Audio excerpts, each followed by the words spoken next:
Ready na ulit bumalik sa concert scene ang Asia's Nightingale na si Lani Misalucha na grand celebration ng kanyang 4 decade of timeless music and artistic excellence. Pinamagatang Still Lani at ito rin ang grand comeback sa stage ng Asia's Nightingale na matagal-tagal nagpahinga dahil sa pinagdaan na health condition kung saan siya ay namingi. At aminado siya na nagdulot ito sa kanya ng matinding depression. Yun nga, sabi ko nga parang it's a testament or a declaration of my presence, of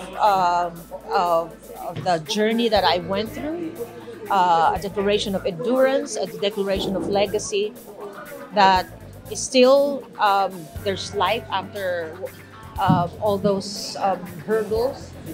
Still, Lani is here. Anyway, idedirect ang Still Lani ni Toma Cayabyab, anak ng National Artist for Music Ryan Cayabyab, kasama ang 40-piece orchestra. Sa kasalukuyan ay sa bansa muna sila naglalaki ng kanyang mister. Ilan sa mga kinikilala at iconic songs ni Lani ay Bukas na lang kita mamahalin, Tila, Tunay na mahal, Malaya ka na at marami pang iba. Tapos imaginein mo na yung mga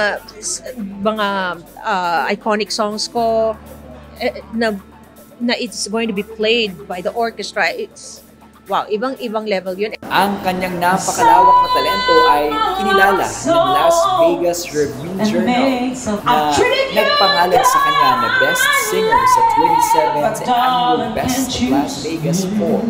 Isang karangalang ibinahagi niya sa walang iba kundi si Celine Dion.